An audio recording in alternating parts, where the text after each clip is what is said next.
Il y a 9 ans, et 9 ans que je suis en Argentine et de manière définitive depuis 7 ans. Et ce qui m'a motivée au début, c'était en fait par curiosité. Je faisais du tango et puis, c'est un peu la carte postale classique d'une Française exilée ici qui commence par danser, qui rencontre un peu la communauté argentine à Paris. Et puis les hasards de la vie qui ont fait que je commence à m'intéresser à voyager. Donc voilà, je suis restée après, par amour pour le pays, pour les gens. C'est pas aussi fréquent qu'on te demande ce que tu fais, mais d'une manière de qu'est-ce que c'est ton travail. Et quand toi tu vas demander à quelqu'un qu'est-ce qu'il fait, il va te dire ce qui fait vraiment, ce qui le motive en fait. Et c'est s'adapter à un pays qui vit au quotidien, qui ne sait pas de quoi va être fait demain. Et donc justement le système D, s'adapter dans un monde où, comme tout le monde est un peu dans la même galère, on va dire, c'est pas jugé de manière négative. L'amitié peut être très très facile, très directe, où tu as l'impression que c'est très direct, et ensuite tu te rends compte que peut-être que c'est pas la forme d'amitié à laquelle tu es habitué. Peut-être que nous, les Français, on a quelque chose de... C'est peut-être plus long, ou c'est peut-être... il faut passer une espèce de série d'épreuves pour sentir qu'on est amis. Et passer cette barrière-là, ça y est, c'est pour la vie, tu peux compter sur tes amis tout le temps. Et là tu as l'impression qu'ils sont là, donc ils t'aident,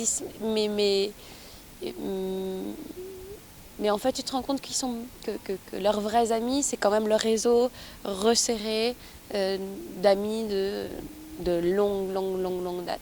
J'ai l'impression qu'en France, on a plus cette manière d'ouverture, de dire qu'on peut générer des amitiés nouvelles et profondes. En même temps, j'aime pas trop parler de généralité. Au niveau de l'amour, par exemple, c'est plus clair. Là, tu vois les changements de culture de manière plus directe. Justement, en termes de code, ils sont quand même beaucoup plus séparés, hommes, femmes.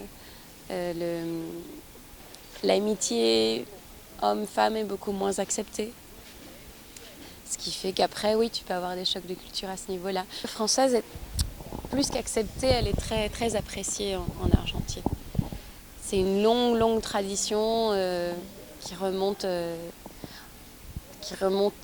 on va dire, plutôt au 19e siècle. Tu as eu énormément d'influence des artistes français. Le système éducatif, il est calqué sur le système napoléonien en France. Après, tu regardes les arbres, il y a énormément de platanes. Tu vas te promener du côté de Recoleta, tu vois tous les immeubles haussmanniens. Mais c'est vrai qu'on me demande souvent de chanter des chansons d'Edith Piaf, qui a eu beaucoup d'influence ici. Edith Piaf, Charles Aznavour, quand il est revenu, il a fait ça le comble. Et on connaît pas mal la musique française aussi.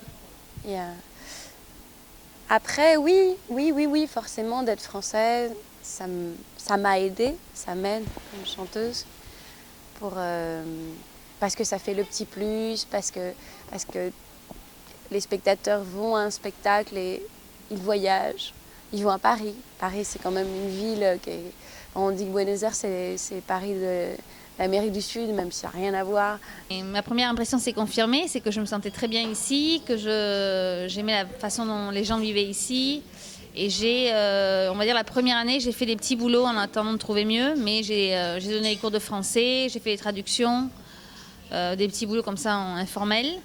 Et 1 an plus tard, j'ai trouvé l'emploi que je voulais dans une agence de voyage. Donc là, j'ai commencé vraiment à travailler dans ce que j'aimais, le tourisme, et je suis restée dans cette agence pendant 4 ans. Après, je pense que l'Argentine a de très bonnes universités, donc clairement, personne ne nous attend.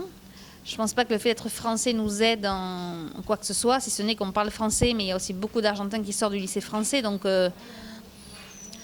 je ne sais pas si on a vraiment une valeur ajoutée en étant européen, parce qu'on a quand même beaucoup de concurrence déjà de la part d'Argentins sur le marché de l'emploi. Moi, ce qui m'a surprise en bien, c'est, on va dire, pour moi, les qualités humaines des Argentins, c'est la chaleur dans les rapports humains, c'est la gentillesse, la flexibilité, l'imprévu, on va dire des gens très décontractés par rapport, je pense, à ce qu'on connaît surtout à Paris. Le travail, les relations humaines, ça compte aussi beaucoup.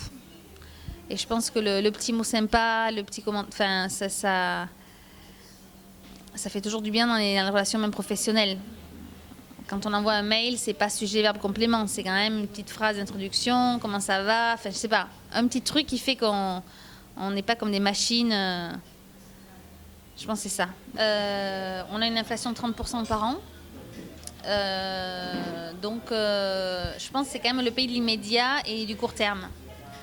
C'est impossible d'acheter quoi que ce soit, les banques n'octroient pas de prêt et l'argent ne vaut rien. Donc c'est très bien pour vivre sur l'instant. Mais je pense que si on vient avec des aspirations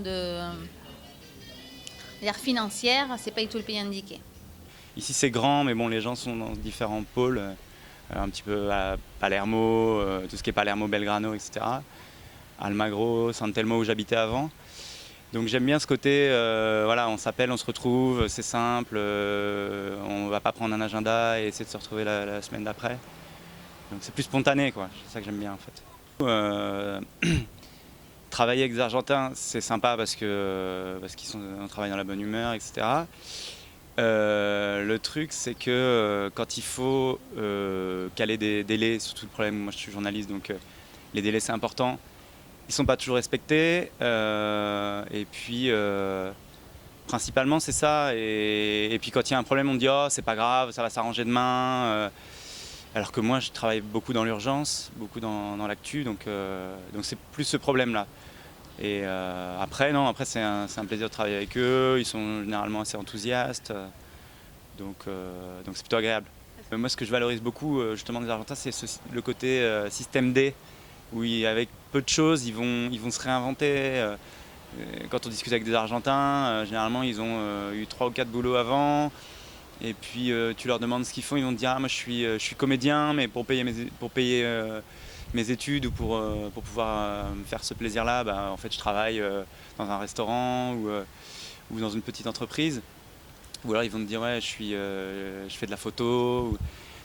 Ils mettent vachement en avant le côté artistique et le côté créatif en fait. Et là-dessus je pense que c'est là où ils sont assez forts. D'ailleurs quand on voit les campagnes de pub argentines, les boîtes de pub, elles sont souvent primées dans les festivals, donc c'est qu'ils ont une vraie capacité de ce côté-là.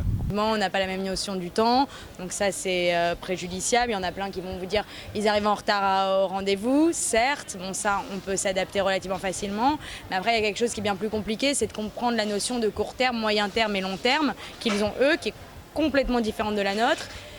Et la vraie difficulté de l'Argentine en fait c'est la quasi-impossibilité de projection dans l'avenir, de par les instabilités économiques, législatives.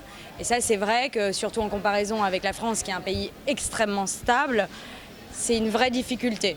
Et quand on sait que l'entrepreneur, sa plus grande peur, c'est l'incertitude, forcément, ça n'aide pas. On voit qu'en France, les gens sont un peu moroses, peut-être un peu froids par rapport à ici, parce que du côté de la vie privée, peut-être qu'on a moins réussi qu'eux à développer ce côté-là. Eux, c'est tout à fait l'inverse. C'est-à-dire qu'ils sont chaleureux, très sympathiques, ils savent vraiment s'amuser, ils savent vraiment prendre soin de leur famille, de leurs amis, faire des super week-ends, faire des grandes réunions où tout le monde rigole.